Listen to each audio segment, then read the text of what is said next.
ದೇಶ ನನ್ನ ಉಸಿರು ನನ್ನ ಪ್ರಾಣ ಭಾರತ.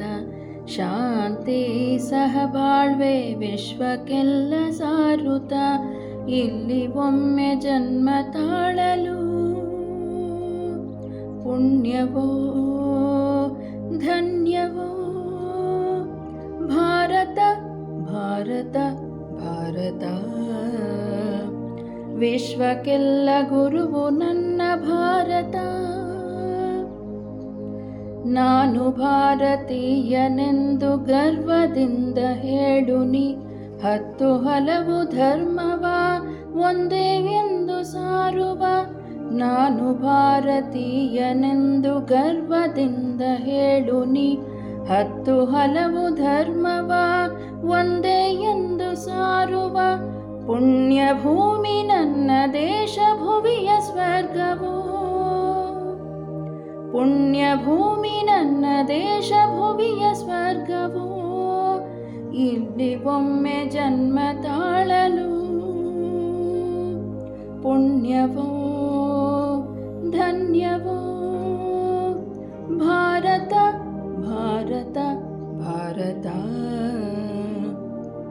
ವಿಶ್ವಕ್ಕೆಲ್ಲ ಗುರುವು ನನ್ನ ಭಾರತ.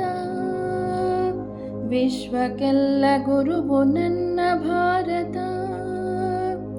ವಿಶ್ವಕ್ಕೆಲ್ಲ ಗುರುವು ನನ್ನ ಭಾರತ.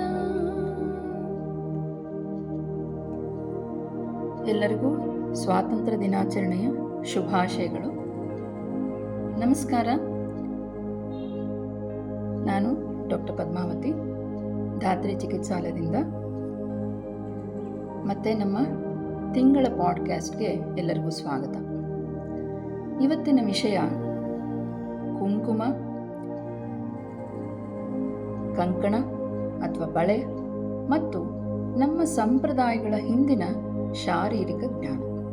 ಏನು ಈ ಬಳೆ, ಕುಂಕುಮ ಅಥವಾ ಮೂಗುತಿ ಹಾಗೂ ನಮ್ಮ ಅದರ ಸಂಪ್ರದಾಯದ ಹಿಂದೆ ಒಂದು ಆಧುನಿಕ ವಿಜ್ಞಾನ ಏನಂತ ಹೇಳುತ್ತೆ ಅದನ್ನು ತಿಳ್ಕೊಳ್ಳೋಣ. ಈ ಸ್ವಾತಂತ್ರ್ಯ ದಿನಾಚರಣೆಯ ಸಂದರ್ಭದಲ್ಲಿ ಇದನ್ನು ರೆಕಾರ್ಡ್ ಮಾಡ್ತಾ ಇರಬೇಕಾದ್ರೆ ಒಂದು ಆಲೋಚನೆ ಬಂತು. ಆಗಸ್ಟ್ 15ರಂದು ನಾವು ಧ್ವಜ ಹಾರಿಸ್ತೀವಿ ಮತ್ತು ಹಾಡುಗಳೊಂದಿಗೆ ಆಚರಿಸ್ತೀವಿ ಅಲ್ವಾ? ಅದು ಸರಿಯಾದದ್ದೇ. ಆದರೆ ಆಚರಿಸಬೇಕಾದ ಇನ್ನೊಂದು ಶಾಂತ ಸ್ವಾತಂತ್ರ್ಯವಿದೆ. ಅದೇನು? ಸಂಪೂರ್ಣವಾಗಿ ನಮ್ಮದೇ ಆದ ಜ್ಞಾನ ಪದ್ಧತಿಯ ಸ್ವಾತಂತ್ರ್ಯ. ಇವೆಲ್ಲವೂ ನಮ್ಮ ಭಾರತೀಯ ವೈದ್ಯ ಪದ್ಧತಿಗಳು. ಅದು ನಮ್ಮ ಸ್ವಾತಂತ್ರ್ಯ. ಇಂದು ಬೆಳಗ್ಗೆ ನೀವು ಕರಡಿ ಮುಂದೆ ನಿಂತಾಗ ಏನು ಮಾಡಿದ್ರಿ? ಕೈ ಬಳೆ ಧರಿಸಿದ್ರ? ಕುಂಕುಮ ಅಥವಾ ಬಿಂದಿ ಇಟ್ಕೊಂಡ್ರ? ಇಂದು ನಾವು ನಮ್ಮ ಅಜ್ಜಿಯಂದರು ಏನು ಮಾಡ್ತಿದ್ರು? ದೇಹದ ಬಗ್ಗೆ ತಿಳಿದಿದ್ದ ವಿಷಯಗಳನ್ನು ಅವ್ರು ಏನು ಹೇಳ್ತಿದ್ರು, ಈಗ ನಾವು ಎಷ್ಟೋ ಬಿಟ್ಟು ಮರೆತು ಹೋಗಿದ್ದೇವೆ. ಅದನ್ನು ಯಾಕೆ ಅಷ್ಟು ಒತ್ತು ಹೇಳ್ತಿದ್ರು ಅನ್ನೋದನ್ನು ತಿಳ್ಕೊಳ್ಳೋಣ. ಇದು ಸ್ವಾತಂತ್ರ್ಯ ದಿನಾಚರಣೆಯ ಸಂದರ್ಭದಲ್ಲಿ ಯಾಕೆ ಅಂದರೆ ಇದು ಹೆಮ್ಮೆಯಿಂದ ಹೇಳ್ಕೋಬೇಕಾಗಿರೋದು ಹಾಗೂ ಸಂಪೂರ್ಣವಾಗಿ ಭಾರತೀಯವಾದ ಒಂದು ವಿಜ್ಞಾನ. ಹೇಗೆ ಅಂತ ತಿಳ್ಕೊಳ್ಳೋಣ. ಆಯುರ್ವೇದದಲ್ಲಿ ಬಳೆ ಏನಂತ ಹೇಳಿದ್ದಾರೆ? ಬಳೆಯ ಬಗ್ಗೆ ಆಯುರ್ವೇದದಲ್ಲಿ ನಮ್ಮ ದೇಹದಾದ್ಯಂತ 107 ಪ್ರಮುಖ ಮರ್ಮ ಬಿಂದುಗಳಿವೆ ಅಂತ ಹೇಳುತ್ತೆ. ಏನು? ಕೀಲುಗಳು, ಬೆನ್ನು ಮೂಳೆ ಅಂದರೆ ಸ್ಪೈನು, ಜಾಯಿಂಟ್ಸು ಮತ್ತು ತಲೆ ಉದ್ದಕ್ಕೂ ಇರುವಂಥ ಸಂಧಿ ಸ್ಥಳಗಳಲ್ಲಿ ಅಲ್ಲಿ ದೈಹಿಕ, ಮಾನಸಿಕ, ಭಾವನಾತ್ಮಕ ಶಕ್ತಿ ಒಂದುಗೂಡುತ್ತೆ. ಯಾವುದು? ಈ ಮರ್ಮಸ್ಥಾನಗಳು ಅಥವಾ ಮರ್ಮ ಬಿಂದುಗಳು, ಮರ್ಮ ಪಾಯಿಂಟ್ಸ್ ಅಂತ ಏನು ಹೇಳ್ತೀವಿ. ಈ ಬಿಂದುಗಳಲ್ಲಿ ಸೌಮ್ಯ ಅಥವಾ ದೃಢವಾದ ಒತ್ತಡ ನೀಡುವ ಮರ್ಮ ಚಿಕಿತ್ಸೆ ಶಾಸ್ತ್ರೀಯ ಗ್ರಂಥಗಳಲ್ಲಿ ವಿವರಿಸಲಾಗಿದೆ. ಇದರ ಮೇಲೆ ಸಣ್ಣದಾಗಿ ಒಂದು ಒತ್ತಡ ಹಾಕುವಂಥದ್ದು ಅಥವಾ ಒಂದು ಚಿಕಿತ್ಸೆ ಕೊಡೋದ್ರಿಂದ ಏನಾಗುತ್ತೆ? ಅಲ್ಲಿ ನೋವಿನ ಶಮನ ಆಗುತ್ತೆ, ನೋವು ಕಮ್ಮಿ ಆಗುತ್ತೆ, ರಕ್ತ ಸಂಚಾರ ಹೆಚ್ಚಾಗುವಂಥದ್ದು ಹಾಗೂ ದೇಹದ ಸಮತೋಲನವನ್ನು ಬಲಪಡಿಸೋಕ್ಕೆ ಬಹಳ ಉಪಯುಕ್ತವಾಗಿರುವಂಥದ್ದು. ಈ ಮಣಿಕಟ್ಟು ಅಂದರೆ ಒಂದು ಮರ್ಮ ಬಿಂದು. ಅದು ಎಲ್ಲಿರೋದು? ಈ ನಮ್ಮ ರಿಸ್ಟ್ ಜಾಯಿಂಟ್. ಮಣಿ ಏನು? ರಿಸ್ಟ್ ಜಾಯಿಂಟಲ್ಲಿರುವಂಥ ಒಂದು ಮರ್ಮ ಬಿಂದು. ಯಾವುದು? ಮಣಿಕಟ್ಟು.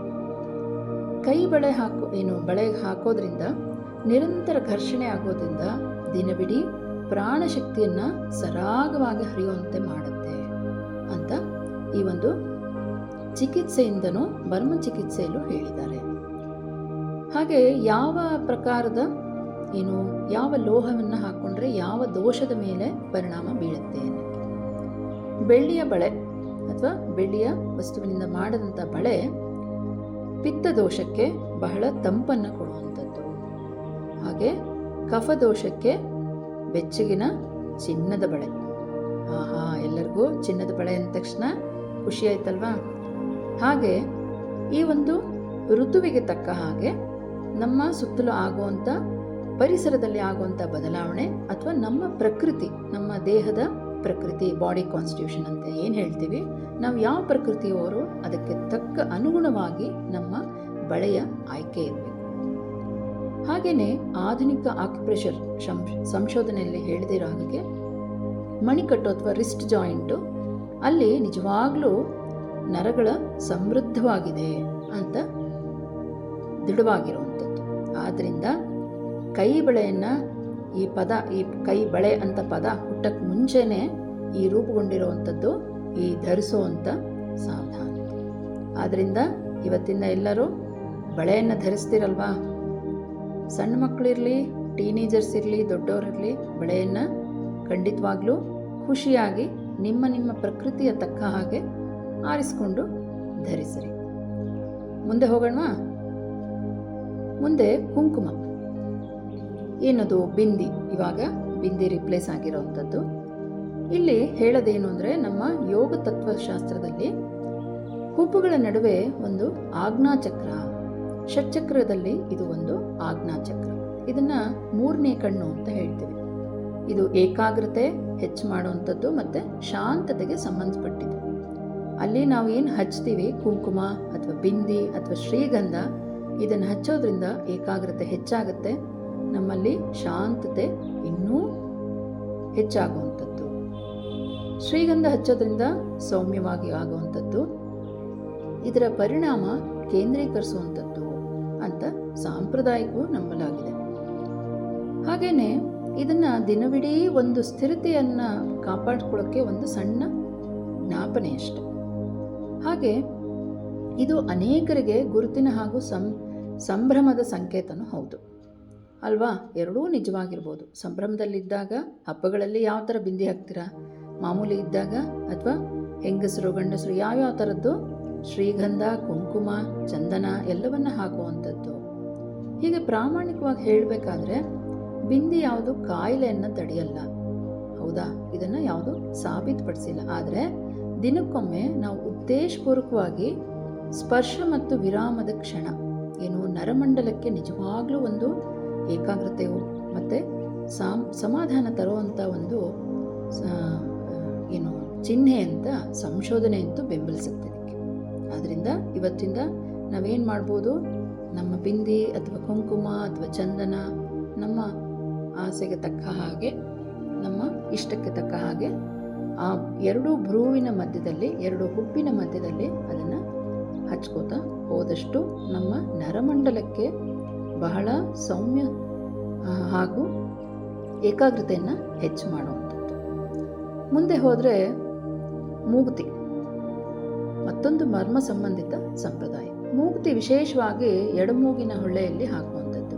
ಯೋಗಶಾಸ್ತ್ರದಲ್ಲಿ ಎಡಮೂಗಿನ ಹೊಳ್ಳೆ ಇಡಾನಾಡಿ ಸಂಬಂಧಿಸಿದೆ. ಇಡಾನಾಡಿ ಅಂದರೆ ಪ್ಯಾರಾಸಿಂಪಥೆಟಿಕ್ ಸಿಸ್ಟಮ್, ನರಮಂಡಲದಲ್ಲಿರುವಂಥ ಸಿಂಪಥೆಟಿಕ್ ಪ್ಯಾರಾಸಿಂಪಥೆಟಿಕಲ್ಲಿ ಪ್ಯಾರಾಸಿಂಪಥೆಟಿಕ್ ರಿಲೇಟೆಡ್. ಅದು ತಂಪನ್ನು ಕೊಡುವಂಥದ್ದು ಹಾಗೂ ಸ್ತ್ರೀ ಶಕ್ತಿ ನಮ್ಮ ರೀಪ್ರೊಡಕ್ಟಿವ್ ಸಿಸ್ಟಮ್ ಅದನ್ನು ಸಾಂಪ್ರದಾಯಿಕವಾಗಿ ಸಂಬಂಧಿಸಿರುವಂಥ ಚಾನೆಲ್ ಅದು. ಇದನ್ನು ಒತ್ತೋದ್ರಿಂದ ಅಥವಾ ಮೂಗುಬೆಟ್ಟು ಹಾಕೋದ್ರಿಂದ ಶಾಂತಗೊಳಿಸುತ್ತೆ ಅಂತ ಹೇಳಲಾಗಿದೆ, ಸಾಂಪ್ರದಾಯಿಕವಾಗಿ ಹೇಳಲಾಗಿದೆ. ಹಾಗೆ ಕೆಲವೊಂದು ಶಾಸ್ತ್ರೀಯ ಗ್ರಂಥಗಳಲ್ಲೂ ಇದು ಮುಟ್ಟಿನ ಸಮಸ್ಯೆ, ಅತಿಯಾದ ಹೊಟ್ಟೆ ನೋವು ಬರುವಂಥದ್ದು ಅಥವಾ ಹೆರಿಗೆಯಲ್ಲೂ ಸರಾಗವಾಗಿ ಆಗತ್ತೆ ಅಂತ ಜೋಡಿಸ್ತಾರೆ. ಆದರೆ ಈಗ ಹೇಳಬೇಕಾಗಿರೋದು, ನಾನು ವೈದ್ಯ ಆಗಿ ಸ್ಪಷ್ಟವಾಗಿ ಹೇಳ್ತೀನಿ, ಮೂಗುತಿ ಏನು ಮುಟ್ಟನ್ನು ನಿಯಂತ್ರಿಸುತ್ತೆ ಅಥವಾ ಹೆರಿಗೆಯನ್ನು ಸುಗಮಗೊಳಿಸುತ್ತೆ ಅಂತ ಯಾವುದೇ ವೈದ್ಯಕೀಯ ಅಧ್ಯಯನ ದೃಢಪಡಿಸಿಲ್ಲ. ಆದರೆ ಇದು ಗರ್ಭಾವಸ್ಥೆ ಅಥವಾ ಮುಟ್ಟಿನ ಸಮಸ್ಯೆಗಳಿಗೆ ನಾವು ನಮ್ಮಂಥ ವೈದ್ಯರನ್ನು ಬಂದು ಕಾಣಬೇಕು. ಆದರೆ ಈ ಚಿಕ್ಕ ಚಿಕ್ಕ ಅಂಶಗಳು ಏನು ಮೂಗುತಿ ಅವೆಲ್ಲವೂ ಹಾಕೋದ್ರಿಂದ ಪ್ರಶಾಂತಗೊಳಿಸುವಂಥ ಒಂದು ಪರಿಣಾಮ ಖಂಡಿತವಾಗ್ಲೂ ಆಗುವಂಥದ್ದು. ಯಾಕೆಂದರೆ ಆಕ್ಯುಪ್ರೆಷರ್ ಥರ ಇದನ್ನು ಪರಂಪರೆ ಹಾಗೂ ಅಲಂಕಾರವಾಗಿಯೂ ಧರಿಸ್ತೀವಿ. ಹಾಗೆ ನಿಮಗೆ ಒಂದು ಭಾವನೆ ಏನು ನಿಜವಾದ ಒಂದು ಸಣ್ಣ ಒಂದು ಒತ್ತಡ ಕಮ್ಮಿ ಮಾಡುವಂಥದ್ದು, ಸಾಮ್ಯತೆ ಕೊಡುವಂಥದ್ದು ಒಂದು ಸಣ್ಣ ಬೋನಸ್ ಆಗಿಯೂ ಇರುತ್ತೆ ನಿಮಗೆ, ಹೌದಲ್ವಾ? ಮುಂದೆ ಹೋದರೆ ಏನು ನಾವೆಲ್ಲ ಖುಷಿಯಾಗಿ ಪಡುವಂಥದ್ದೇನು ಸೀರೆ, ಪಂಚೆ ಅಥವಾ ಮುಂಡು ಅಥವಾ ಲೆಹೆಂಗಾ ಇವೆಲ್ಲ ನಾವು ಯಾಕೆ ನಮ್ಮ ಭಾರತೀಯತೆಯಲ್ಲಿ ಯಾಕೆ ಉಡ್ತೀವಿ, ಯಾಕೆ ಹಾಕೋತೀವಿ? ನಮ್ಮ ಭಾರತೀಯರ ಹವಾಮಾನ, ನಮ್ಮ ದೇಶದಲ್ಲಿ ಯಾವ ಥರ ಹವಾಮಾನ ಇದೆ, ನಮ್ಮ ಚಲನೆ ಹೆಂಗೆ, ನಮ್ಮ ಮಾಡೋ ಕೆಲಸ ಏನು, ಹಾಗೂ ಆರಾಮಕ್ಕೆ ಅನುಗುಣವಾಗಿ ರೂಪುಗೊಂಡಿರುವಂಥ ನಮ್ಮ ವಸ್ತ್ರ ವಿನ್ಯಾಸಗಳು ಇದು ನಮ್ಮ ಋತುಚರ್ಯಕ್ಕೆ, ಅಂದರೆ ನಮ್ಮ ಸುತ್ತಲಿನ ಪರಿಸರದಲ್ಲಿ ಆಗುವಂಥ ಮಳೆಗಾಲ, ಚಳಿಗಾಲ, ಬೇಸಿಗೆಗಾಲ ಅದಕ್ಕೆ ಋತುಗಳಿಗೆ ಅನುಕೂಲವಾಗಿ ಆಗುವಂಥ ಅನುಕೂಲಕ್ಕೆ ಬದಲಾಗಿರುವಂಥ ಬಟ್ಟೆ ಏನು ದಪ್ಪ, ಸಣ್ಣ, ತೆಳು ಎಲ್ಲವನ್ನ ಇಲ್ಲಿ ಸ್ವಾತಂತ್ರ್ಯದ ದಿನಕ್ಕೆ ಸಂಬಂಧಿಸಿರುವಂಥದ್ದು. ಏನು ಹೊರಗಿನಿಂದ ಆಮದು ಬಟ್ಟೆಗಿಂತ ಕೈಯಿಂದ ನೇಯ್ದಿರುವಂಥ ಖಾದಿ ಅದು ಆಯ್ಕೆ ಮಾಡುವುದೇ ಸ್ವದೇಶಿ ಸ್ವಾವಲಂಬನೆ ಆಗಿತ್ತು, ಹೌದಲ್ವಾ? ನಿಮಗೆ ನೆನಪಿರೋ ಹಾಗೆ ಗಾಂಧೀಜಿಯವರ ಚರಕ ದೇಶದ ನಮ್ಮ ಸ್ವಂತ ಕೈಗಳು ಹಾಗೂ ಜ್ಞಾನವನ್ನು ಮತ್ತೆ ನಂಬುವುದರ ಬಗ್ಗೆ ಇದನ್ನು ನಮಗೆ ನೆನಪಿಸುವಂಥದ್ದು. ಇಂದು ಸೀರೆ ಅಥವಾ ಪಂಚೆ ಧರಿಸುವಂಥದ್ದು ಅಥವಾ ಪೂರ್ವಜರು ಏಕೆ ಹಾಗೆ ಧರಿಸ್ತಿದ್ರು ಅಂತ ತಿಳುವುದು ಅದೇ ಸಹಜವಾದ ಒಂದು ಚೈತನ್ಯದ ಒಂದು ಅಂಶ. ಇದು ಯಾವುದೇ ನಿಯಮ ಅಲ್ಲ, ನೀವು ಮಾಡಲೇಬೇಕು ಅಂತಲ್ಲ, ಅದು ಒಂದು ಚೈತನ್ಯದ ಅಂಶ. ಬದಲಿಗೆ ಅದು ಸಂಪೂರ್ಣವಾಗಿ ನಮ್ಮದೇ ಆದ ಜ್ಞಾನ ಅಲ್ವಾ? ಅದನ್ನು ಬಹಳ ವಿಶ್ವಾಸದಿಂದ, ಶಾಂತತೆಯಿಂದ ಅದನ್ನು ಧರಿಸಿರಿ. ಈಗ ಒಂದು ಏನು ಗಂಭೀರವಾದ ವಿಷಯಕ್ಕೆ ಬರ್ತೀನಿ. ಯಾಕೆ ಅಂದರೆ ಈಗಿನ ಯುವತಿಯರನ್ನೆಲ್ಲ ನೋಡಿದ್ರೆ PCOS ಅನಿಯಮಿತವಾದ ಮುಟ್ಟು, ನೋವು, ಹೊಟ್ಟೆ ನೋವು ಅಥವಾ ಗರ್ಭಧಾರಣೆಯಲ್ಲಿ ಸಮಸ್ಯೆ ಕಾಣುವಂಥದ್ದು ಬಹಳ ಹೆಚ್ಚಾಗಿರುವಂಥದ್ದು. ಸ್ಪಷ್ಟವಾಗಿ ಹೇಳಬೇಕಾದ್ರೆ ಈ ಕೈ ಬಳೆ ಅಥವಾ ಬಿಂದಿ ಅಥವಾ ಮೂಕ್ತಿ ಧರಿಸದೇ ಇರೋದ್ರಿಂದ ಆಗ್ತಿದೆ ಅಂತಲ್ಲ, ಅಥವಾ ಯಾವುದೇ ಆಭರಣ ತೆಗೆಯುವುದು ಅಂತಲೂ ಅಲ್ಲ, ಇದು ಗುಣಪಡಿಸುತ್ತೆ ಅಂತಲೂ ಅಲ್ಲ. ಆದರೆ ಇದಕ್ಕೆ ಅನ್ವಯಿಸಿದ್ರೆ ದಯವಿಟ್ಟು ಯಾವುದೇ ಒಂದು ಇದಕ್ಕೆ ಸಂಬಂಧಿಸಿದ್ರೆ ನೀವು ಏನೇ ತೊಂದರೆಗಳಿದ್ರೂ ಮೊದಲು ನಮ್ಮಂಥ ವೈದ್ಯರನ್ನು ಭೇಟಿ ಮಾಡಿ. ಇದು ರೋಗ ನಿರ್ಣಯ ಅಲ್ಲ, ಇದು ಜಾಗೃತಿ ಮಾತ್ರ ಕೊಡ್ತಾ ಇರುವಂಥದ್ದು. ಇಲ್ಲಿ ಆಯುರ್ವೇದ ಮತ್ತು ಆಧುನಿಕ ವೈದ್ಯಶಾಸ್ತ್ರ ಏನು ಹೇಳುತ್ತೆ ಅಂದರೆ ದೈನಂದಿನ ಕಾರಣಗಳ ಬಗ್ಗೆ ನಿಜವಾಗ್ಲೂ ಒಪ್ಪಬೇಕು. ಏನು ನಾವು ನಿಯಮಿತವಾಗಿ ನಿದ್ರೆನೇ ಮಾಡಲ್ಲ, ರಾತ್ರಿ ತನಕ ಎಚ್ಚರವಾಗಿರೋದು, ಬೆಳಗ್ಗೆ ಎಲ್ಲ ಮಲಗಿರೋದು. ಸೊ ಅನಿಯಮಿತವಾದ ನಿದ್ರೆ ಹಾಗೂ ಕಾರ್ಟಿಸೋಲ್ ಹೆಚ್ಚಿಸುವಂಥ ಅಂಡೋತ್ಪತ್ತಿಯನ್ನು ಅಸ್ತವ್ಯಸ್ತಗೊಳಿಸುವಂಥ ದೀರ್ಘಕಾಲಿಕ ಒತ್ತಡ, ಬಹಳ ಒತ್ತಡದಲ್ಲಿ ಏನು ಟೀನೇಜರ್ ಇರ್ಬೋದು, ಹೈಸ್ಕೂಲ್ ಮಕ್ಕಳು ಅಥವಾ ಕಾಲೇಜ್ಗೆ ಹೋಗೋರು, ಕೆಲಸ ಮಾಡೋರು ಅಥವಾ ಮೆನೋಪಾಸ್ ಮುಂಚೆ ಮೆನೋಪಾಸಲ್ಲಿ ಎಲ್ಲರೂ ಬಹಳ ಒತ್ತಡದಲ್ಲಿದ್ದೇವೆ. ಹಾಗೂ ಊಟವನ್ನು ಸರಿಯಾದ ಟೈಮಿಗೆ ತಗೊಳ್ಳದೇ ಇರುವಂಥದ್ದು, ಊಟ ತಪ್ಪಿಸುವಂಥದ್ದು ಇವೆಲ್ಲ ಏನು ಮಾಡುತ್ತೆ, ಅಗ್ನಿಯನ್ನು ಹದಗೆಡಿಸುತ್ತೆ. ಹಾಗೆ ದೀರ್ಘಕಾಲದಲ್ಲಿ ಒಂದೇ ಕಡೆ ಕುಳಿತಿರುವಂಥದ್ದು, ಯಾವುದೇ ಶಾರೀರಿಕ ಎಕ್ಸಸೈಸ್ ಆಗಲಿ ಯಾವುದೂ ಇಲ್ಲ. ಹಾಗೂ ಸರಳ ಋತುಗಳಿಗೆ ಅನುಗುಣವಾಗಿ ಆಹಾರ ತಗೊಳ್ಳದೇ ಇರುವಂಥದ್ದು. ಯಾವ ಕಾಲದಲ್ಲಿ ಎಲ್ಲ ಕಾಲದಲ್ಲೂ ಬಂತಪ್ಪ ಅವರೆಕಾಯಿ ತಿನ್ಬಿಡೋಣ. ಸೊ ಋತುಗಳಿಗೆ ಅನುಕೂಲವಾಗುವಂತೆ ತಕ್ಕ ಹಾಗೆ ನಮ್ಮ ಆಹಾರ ಇರಬೇಕು. ಹಾಗೆ ನಾವು ಸಂಸ್ಕರಿಸಿದ ಆಹಾರವನ್ನು ಈಗಲೇ ತ್ಯಜಿಸುವಂಥದ್ದು ಒಳ್ಳೆಯದು. ಹೀಗೆ ಆಯುರ್ವೇದ ಇದನ್ನು ಆರ್ತವ ಧಾತು ಅಂದರೆ ರಿಪ್ರೊಡಕ್ಟಿವ್ ಸಿಸ್ಟಮಲ್ಲಿ ಆಗುವಂಥ ವಾತ ಮತ್ತು ಕಫ ದೋಷದ ಅಸಮತೋಲನ ಅಂತ ಹೇಳ್ತೀವಿ.